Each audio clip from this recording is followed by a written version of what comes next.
What's up guys, how's it going?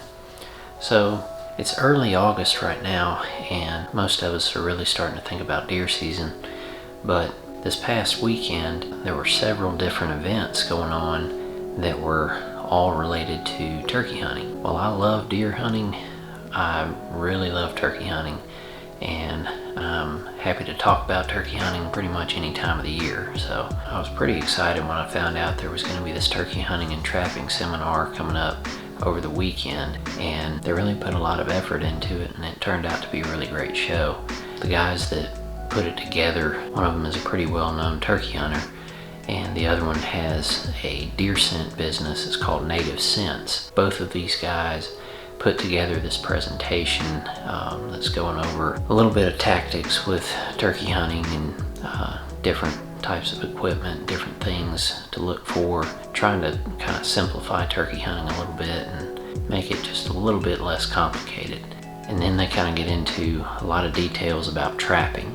So we've all heard the discussion about the turkey population being in decline, and I think we're all trying to get a little bit better understanding of it, you know, whether it's habitat management or predator control. So one thing that we can all do to try and get the turkey population back is to try and control nest predators through trapping. And a lot of people have been seeing some good results in their turkey population increasing on their land through the use of predator control.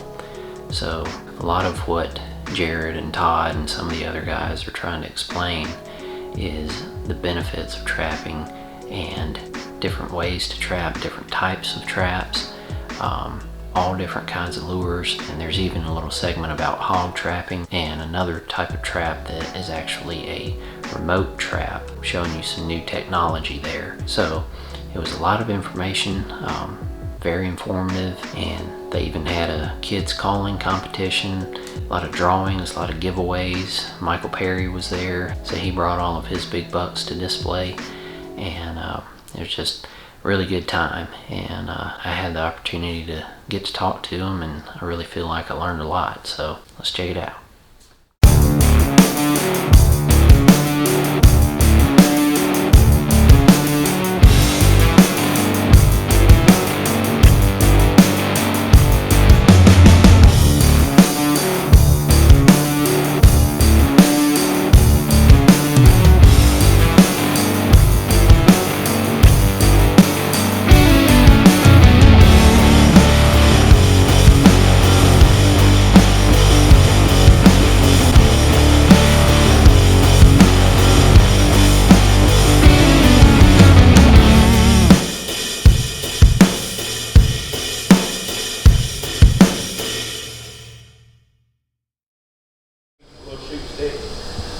A lot of times a shooting stick will get you in trouble because your gun's right here, the turkey's right there. You have to lift it off that shooting stick somehow. You can swing fast on a turkey. You just gotta know what you're doing. If the turkey's right there, I have done it before, off my shooting stick. You can block it right there.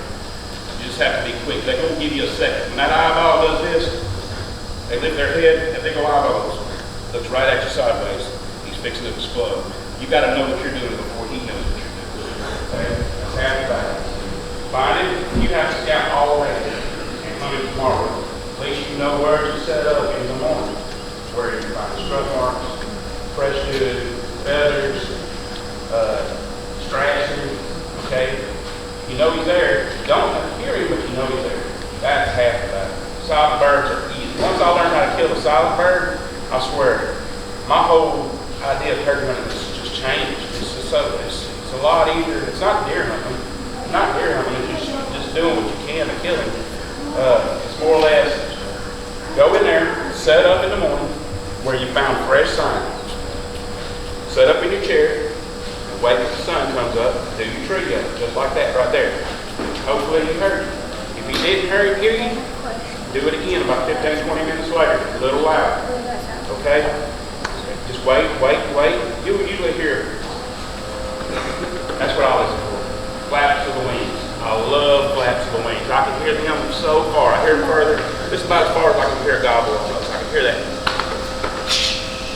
Then you'll hear another. It's usually hens, it's a bunch of them. Okay, but that's good. You know where the hens are. That silent birds. I'll go in there and I'll set up and I'll do my tree yelps. I'll wait, do my tree yelps, then later on I'll do some purrs and clucks. Like nothing's happening. You gotta, look to make sure you just listen. I can't stress enough. You gotta sit there and listen. Sit down and relax and listen. Don't try to make something happen. Let it happen. Let it happen for you. Scratch the leaves. When you scratch the leaves, do it in sequence. This is important too, kids especially. When you scratch the leaves, go 2 and 1, 2 and 1. Don't go. I see people walking. What do you do? I've never heard turkeys do that. That scared me. What you do is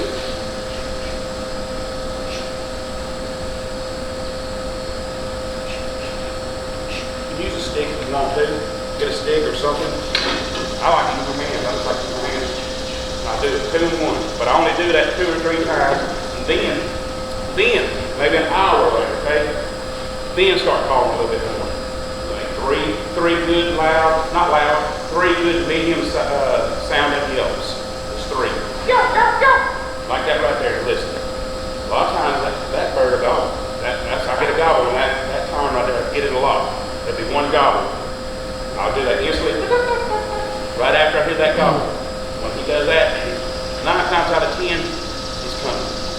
And it's happened to me more times than not on that call right there where, okay, he knows he's coming. Okay, if he gobbles, all right, hear him gobble. All right, he's 200 yards away. What are we gonna do? You gonna sit up here? No, this barbed wire fence over here, this right here. Let's go around here. And you cut up, go down a little road, and you get in front of him this way. Then start to call. What he's going to do is he'll hit that road and he'll come right to you that way. It'll be easier for him. If you start down here, there ain't no telling, he might go down to that road, make a circle, come back, and you just move 60 yards this way, where here he comes down this way looking for your first call. He's going to remember your first call. When they say patience kills turkeys, it's 100% because they take their time and you think they're gone, but they always come back. I took, was it Chris? No, I didn't take Chris. It was another guy who I took him one time. He was wanting to go eat. He said, man, let's eat. I'm starving. Let's eat. I didn't bring nothing. I said, you gonna make an evening night? He said, yeah, we'll go make an evening night. I said, I'm going back to where we was at. I know there's a gobble over there. We didn't hear nothing, but I know there was fresh sign in there. We walked back to the dirt road. We walked back, and it was where my boot prints were in the circle where I was calling the last time trying to make something happen. I will get a little louder if I'm trying to make something happen. If I know I'm fixing to go home, or if he's on private property or something like that, I will cut a little louder, a little bit more aggressive, trying to make something happen because there's nothing else going to happen if I don't do that. I told him, I said, let's go back to where we were because there's fresh sign. We walked over there, we was walking, got over there right on my boot. We're in the circle where I was calling. There was a huge gobbler track, fresh, right in my track, to the T, right in my boot ring. He said, look there, that turkey has come since we left. That was years ago. I started noticing. I don't use game cameras, but I had one that year, and I shot a turkey. Went back and checked the camera, and 30 minutes later, here's another huge gobbler on my camera right after you can see me picking up my turkey on that camera. Got another turkey 30 minutes later. He was coming to where I was at. It doesn't scare him. None of that scares him. Movement scares him more than the sound. That's 100%. So, calling wise, the less the best. When I started off, I felt like I was scared of turkeys because I never really learned to call. I was trying to mimic Ben Rogers Lee. I don't know if y'all know who he is. He was my hero when I was a kid. He was a fat boy from Alabama. He loved turkeys. He loved to eat. We hit it off. I don't know him in person, but I love the guy. Just like I love Benny Soccer. Those are my 2 heroes, and they've influenced me to be here today. So I tried to be like him, and I wasn't a great caller.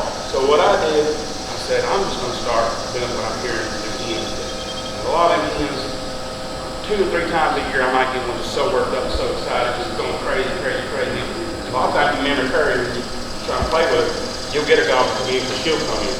You get her mad, you get the lead hen mad, I guarantee you she'll come investigate. She'll go round and around that tree. I've had them before, tree hop, one after another in short pines, no pines as tall, just short pines, tree hop, roosting and that stuff. Go. You hear them flying from tree to tree. They don't want to land on the ground. They ain't ready yet. They looking for coyotes and that thick stuff. and it'll land right above me. I'll never forget this. I was sitting there. I had to pee so bad. Excuse me, I'm sorry. I had to pee so bad. That thing landed right above me. I didn't know what it was. The bark was landing on my pants. I had a piece of bark, and I was sitting there looking at that bark. Oh my goodness, you can just hear a claw just. I said, oh my goodness, here come another one. There were all these turkeys right above me, these short Christmas tree grounds. So all I did was just wait it out. Didn't move. I was shaking. I was sitting there, all of a sudden, the lead hen that I had made mad, she flew down. And all the rest of that there, she come right behind me, made a big old circle, and she was just raising canes going all around me, looking for me, just looking everywhere. I let her go. So after she started walking away, here come the other one, flew down, another one flew down. There's probably 15 hens all together, all above me. There's one after another. Amazing to be that close to Mother Nature. Something that, impressive like that. They all come out and went over this little hill, and I finally made a call back. By that time, he wasn't in the tree, he was on the ground. All I saw was a big old red head right above on that hill. He was just sitting there. All I could see was his head on that hill. I didn't see his body. And he was just looking at the whole thing that was going on. He was looking like that right there. All them hens started going over that hill one by one. There he goes, he struck. He turned, he's going after him. With the mouth off, he stopped, turned, and wanted one more hen. That's where he died. Right there. He went right to amazing hunt. One thing I've learned, don't let turkey hunting intimidate you. It's really, really easy. That's right. It's really, really easy. If you go by some of the basic rules, like some of the stuff I just told you, and do it over and time and win and practice it, turkey will start coming in. I'm serious. It's no other. If I can get wild man's autistic, you gotta know. He's amazing, awesome kid, smartest little kid I ever seen. He doesn't sit still. So you have to constantly keep moving with him. Maybe a shooting house or something. I don't like blinds, but I don't feel like I can really breathe or see good in them, so I just like to sit on the ground.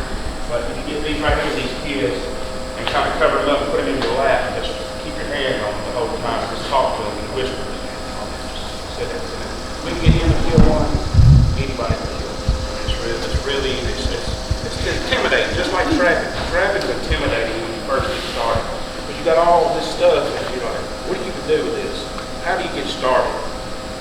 I think if there's any questions about turkey hunting, you always feel free to ask. That's pretty much everything in a nutshell. Me, turkey hunting, carry light, call less, scout. Sit there, be patient, find your birds. Good equipment. And that's pretty. For young, newer hunters, and calling is, I think it's one of the most fun parts of turkey hunting. Yep.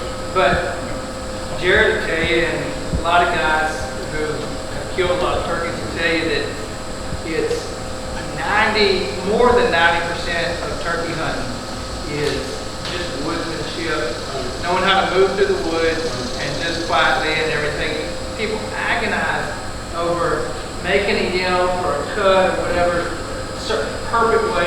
There's turkey hunting and there's turkey calling, and I think that those can be two different things too. I think that he